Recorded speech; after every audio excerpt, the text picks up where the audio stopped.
Welcome to our channel Rajasthan GK training. Dear friends, आज आपका फिर से हमारे इस प्लेटफॉर्म पर स्वागत है। मैं अनेश मेवाल आपके बीच में लेकर आया हूं टीचिंग एप्टीट्यूड। जी हां दोस्तों, आज हम शिक्षण अभिरुचि के जो क्वेश्चन है वो करने वाले हैं, जो कि बीएसटीसी और पीटीटी के लिए बहुत ही महत्वपूर्ण है।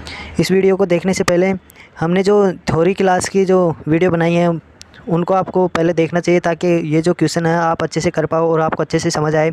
इसलिए आपको हमारे जो थ्योरी क्लास जो मैंने करवाई है आपको वो इस चैनल के प्लेलिस्ट में मिल जाएंगे, और इसका जो लिंक है वो कमेंट सेक्शन में भी दिया गया है। आप वहाँ जाकर इसकी थ्योरी क्लास को पढ़े ताकि आपको अच्छे से समझ आए। आज का हमारा जो पहला क्वेश्चन है वो है, प्रसिद्ध पर्यावरणवादी वाटसन के अनुसार कौन सा गुण या क्रिया जन्म के समय शिशु व्यवहार में प्रकट नहीं होता है।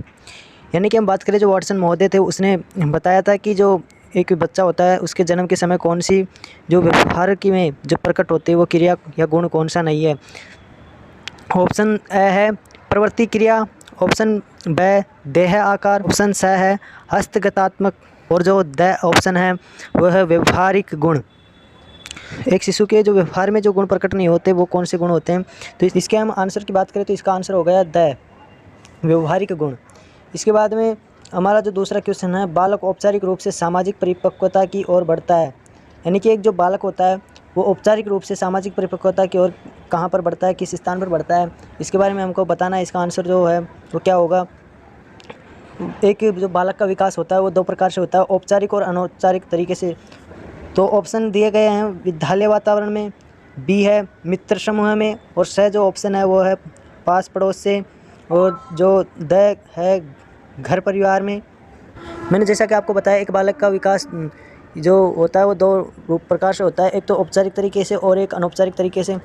तो हम अनौपचारिक जो डेवलपमेंट होता है उसकी हम बात करें, वो अनौपचारिक जो डेवलपमेंट वो कहाँ से एक बालक का होता है। तो एक मित्र समूह होता है, वहाँ से भी बालक अनौपचारिक रूप से डेवलपमेंट होता है, आस पड़ोस से, घर परिवार से, इन सभी से तो वो अनौपचारिक रूप से डेवलपमेंट होता है। सामाजिक जो परिपक्वता है उसमें बढ़ती है। औपचारिक रूप से हम बात करें, औपचारिक रूप में सामाजिक परिपक्वता की ओर एक बालक होता है वो किस प्रकार से बढ़ता है या फिर कहाँ पर बढ़ता है, इसमें कौन से वातावरण में वो बढ़ता है। इसके वातावरण की बात करें तो इसका जो आंसर होगा वो होगा ए विद्यालय वातावरण में। अब इसके बाद में हम हमारे तीसरे क्वेश्चन की बात करें। तीसरा क्वेश्चन क्या होगा, सामाजिक परिपक्वता वाले व्यक्ति में निर्णय क्षमता होती है। यानी कि जो एक सामाजिक परिपक्वता वाला होता है व्यक्ति, उसमें जो निर्णय लेने की जो क्षमता होती है वो किस प्रकार की होती है। मैंने जो आपकी जो थ्योरी की क्लास करवाई थी उसमें मैंने आपको अच्छे से समझाया था कि एक जो व्यक्ति होता है वो सामाजिक परिपूर्ण होता है, तो उसमें निर्णय लेने की क्षमता के गुण कैसे होते हैं इसके बारे में मैंने आपको बताया था। तो ये क्वेश्चन बनता है, इसका ऑप्शन ए है अनिश्चित व कुंठाग्रस्त। एक जो सामाजिक परिपक्वता वाला व्यक्ति होगा उसके निर्णय लेने की क्षमता तो अनिश्चित और कुंठाग्रस्त तो कभी भी नहीं होगा, इसलिए ये ऑप्शन होगा वो गलत होगा। बी ऑप्शन है तुरंत व आवेशात्मक, स ऑप्शन है सुनिश्चित व सुलझी हुई, और द ऑप्शन है चिंताग्रस्त व अनिर्णयात्मक।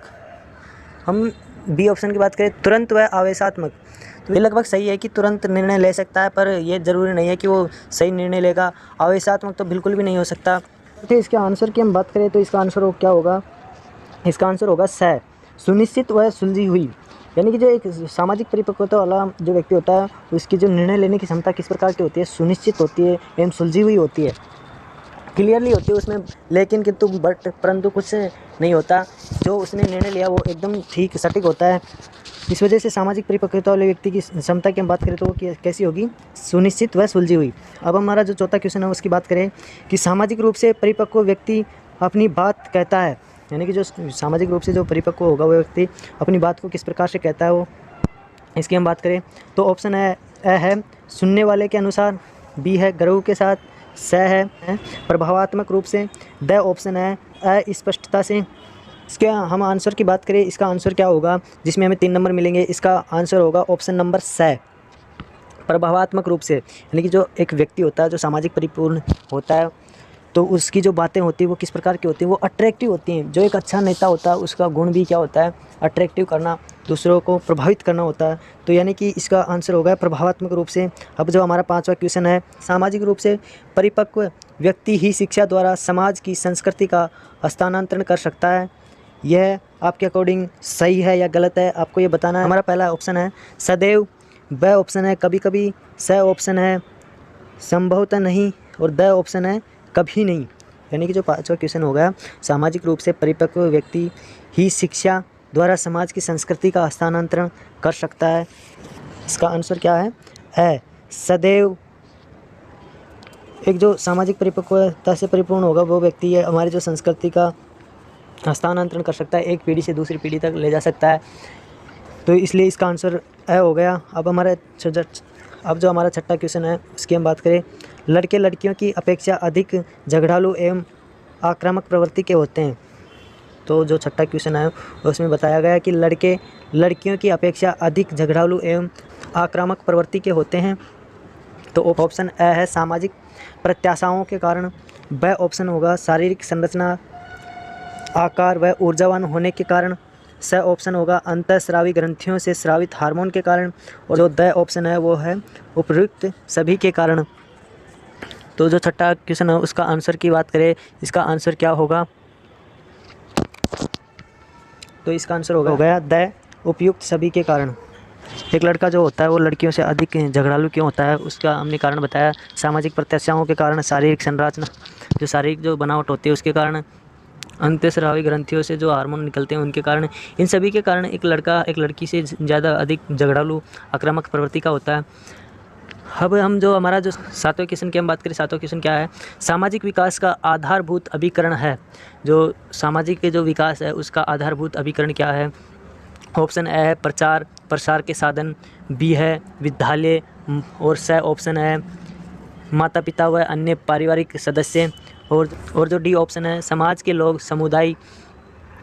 जो सातवां क्वेश्चन है इसका आंसर हो गया माता पिता व अन्य पारिवारिक सदस्य। अब जो आठवां क्वेश्चन है बालकों में शर्मीलेपन तथा लज्जा की भावना उत्पन्न होना प्रारंभ हो जाती है। यानी कि हमें बताना है कि एक बालक में किस अवस्था में शर्मीलेपन व लज्जा की भावना उत्पन्न हो जाती है। ऑप्शन ए है पूर्व किशोर अवस्था में, बी है उत्तर किशोर अवस्था में, सी ऑप्शन है उत्तर बाल्यावस्था में, द ऑप्शन है पूर्व बाल्यावस्था में। तो ये जो आठवां जो हमारा क्वेश्चन है बालकों में शर्मीलेपन तथा लज्जा की भावना उत्पन्न होना प्रारंभ हो जाती है। तो इसका आंसर हो गया ए पूर्व किशोर अवस्था में ही एक बालक में शर्मीलेपन एवं लज्जा की क्या होती है भावना उत्पन्न हो जाती है। अब जो हमारा नौवां क्वेश्चन है उसकी हम बात करें। नौवां क्वेश्चन क्या है? प्राय बालक जिस मॉडल का चयन करते हैं वह है ऑप्शन ए माता पिता या बहन, ऑप्शन बी शिक्षक, ऑप्शन सी वह व्यक्ति जो छात्रों के अपने आदर्शों से मेल खाता है, ऑप्शन द है आदर्शवादी व्यक्ति। तो हम इसके जो आंसर की बात करें कि जो बालक जिस मॉडल का चयन करता है वो क्या है, तो इसका आंसर होगा वह व्यक्ति जो छात्रों के अपने आदर्शों से मेल खाता है। दोस्तों आपका भी कोई ना कोई आइडल होगा तो आप उसको आइडल आदर्श मानते हो आप उसको, तो उसी प्रकार से ये क्वेश्चन है कि एक बालक जो है किस प्रकार से मॉडल का चयन करता है। जो व्यक्ति होता है जो छात्रों के अपने आदर्शों से मेल खाता है, यानी कि जो छात्रों के जो आदर्श होते हैं उनसे मेल खाता है उसका ही वो क्या करते हैं चयन करते हैं, उसको मॉडल के रूप में चयन करते हैं, यानी कि उसको आदर्श मानते हैं, आइडल मानते हैं। तो इसके आंसर की हम बात करें तो इसका आंसर हो गया स। इसके बाद में हमारा जो 10वां क्वेश्चन है नर्सरी विद्यालयों का प्राथमिक उद्देश्य होता है। नर्सरी विद्यालयों का प्राथमिक उद्देश्य क्या होता है?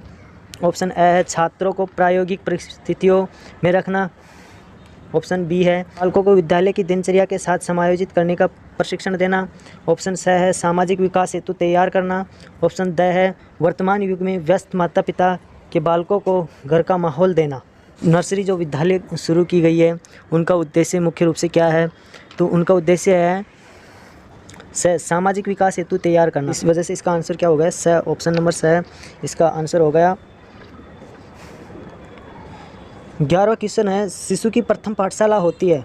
जो एक शिशु होता है उसकी प्रथम पाठशाला की हम बात करें तो उसकी प्रथम पाठशाला क्या होगी? ये मैंने आपको थ्योरी की क्लास करवाई थी तब मैंने आपको इसका आंसर बताया था कि इसका आंसर क्या होता है। मैंने बोला भी था कि ये इम्पोर्टेंट क्वेश्चन है। तो इसके आंसर की हम बात करें ऑप्शन ए है किंडरगार्टन, ऑप्शन बी है नर्सरी, ऑप्शन सी है माता पिता, ऑप्शन ड है परिवार। तो इसका आंसर हो गया स माता पिता। इसके बाद में 12वां क्वेश्चन है बालक के सामाजिक विकास की तीव्र गति होती है। एक जो बालक होता है उसके जो विकास की हम बात करें तो उसका विकास सबसे ज़्यादा किस माहौल में होता है, कहाँ पर इसका विकास होता है? तो ऑप्शन ए है एकल परिवार, ऑप्शन बी है संयुक्त परिवार में, ऑप्शन सी है दोनों में, और ऑप्शन ड है किसी में भी नहीं, यानी कि कहीं पर भी नहीं होता। तो हमें इसके आंसर की बात करें कि जो बालक होता है उसका सामाजिक विकास कौन सी जगह पर सबसे ज़्यादा होता है, तो इसका आंसर हो गया ब, संयुक्त परिवार में। एक बालक संयुक्त परिवार में रहेगा तो वो हर प्रकार की एक्टिविटी सीखेगा, उसे दादाजी अलग तरीके से सिखाएंगे, वो दादाजी के गुणों का अनुसरण करेगा। माता पिता हो गए, चाचा चाची हो गए, भाई बहन हो गए, जो कजन्स हैं उनके साथ खेलना सीखेगा। यानी कि एक संयुक्त परिवार होता है तो उसमें बालक का अधिक विकास होता है, क्योंकि वो अलग अलग विचारों को ग्रहण करता है। उसके सामने अलग अलग विचार, अलग अलग प्रकार के जो व्यक्ति हैं वो सामने आते हैं और वो अलग अलग प्रकार की सोचों को ग्रहण करता है। इस वजह से अधिक सामाजिक विकास उसका तीव्र होता है एक संयुक्त परिवार में। इसके बाद में जो क्वेश्चन है 13वां, आधुनिक विद्यालय प्राय निम्नलिखित की सर्वाधिक अवहेलना करते प्रतीत होते हैं। यानी कि जो आधुनिक विद्यालय हैं वो आज के इस युग में किस चीज़ की सबसे ज़्यादा अवहेलना करते हैं, तो ऑप्शन ए है खेलकूद की, ऑप्शन बी है सामाजिक सक्रियता की, ऑप्शन स है पाठ्य सहगामी क्रिया की, और ऑप्शन द है शैक्षिक नियोजन की। तो इसके आंसर की हम बात करें तो इसका आंसर क्या होगा, बी इसका जो आंसर होगा सामाजिक सक्रियता की। जो आधुनिक जो विद्यालय हैं सामाजिक सक्रियता की अवहेलना की जाती है। और जो 14वां क्वेश्चन है वे हैं, वे बालक जो कुछ गुणों में उत्तम होते हैं वे प्राय होते हैं। यानी कि जो बालक कुछ गुणों में उत्तम होते हैं वो किस प्रकार के होते हैं, इसकी हम बात करें अन्य गुणों में निम्नतम, ऑप्शन ए हो गया। बी ऑप्शन है जो केवल संबंधित गुणों में श्रेष्ठ, ऑप्शन सी जो है अन्य गुणों में भी उत्तम, ऑप्शन ड हो गया किसी भी न्यायदर्शित विधि से संचयन किए गए विशिष्ट गुण में उत्तम व श्रेष्ठ होना। तो जो इसका आंसर होगा 14वें क्वेश्चन का जो आंसर हो वो है द, ऑप्शन नंबर डी है जो इसका आंसर होगा किसी भी न्यायदर्शित विधि से संचित जो संचय किया गया विशिष्ट गुण में उत्तम व श्रेष्ठ। यानी कि हम बात करें जो कुछ बालक होते हैं जो केवल कुछ गुणों में ही उत्तम होते हैं तो वो किसी भी न्यायदर्शित विधि से जो संचयन किए गए विशिष्ट गुण में उत्तम व श्रेष्ठ होते हैं। और जो हमारा जो अंतिम क्वेश्चन है वो है 15वां जो क्वेश्चन है वो हो गया, निम्नलिखित में से कौन सा पक्ष वंशानुक्रम के प्रभाव से आबद्ध रहता है। यानी कि जो 15वां क्वेश्चन है वो हो गया कि जो हमें ऑप्शन दिया गया उनमें से कौन सा पक्ष वंशानुक्रम के प्रभाव से आबद्ध रहता है। ऑप्शन ए हो गया बाल विकास की दिशा, ऑप्शन बी है बाल विकास की दर, ऑप्शन स है बाल विकास के अनुरूप प्रशिक्षण, ऑप्शन द है बाल विकास की समीक्षाएँ। तो इसका जो आंसर वो होगा ए, बाल विकास की दिशा क्या होती है, विकास की दिशा होती है जो वंशानुक्रम पर डिपेंड करती है। ठीक है विद्यार्थियों, आज के लिए इतना ही काफ़ी। मिलते हैं नेक्स्ट क्लास में। आपको वीडियो पसंद आया हो तो लाइक करें और कमेंट करके बताएं कि आपने कितने क्वेश्चन सही किए और कितने क्वेश्चन आपके गलत हुए। हम रोज़ ऐसे ही 15-15 क्वेश्चन करेंगे और हम हमारा जो शिक्षण अभिरुचि का जो टॉपिक है वो इस प्रकार से क्लियर करेंगे ताकि आपके अच्छे नंबर आ सकें।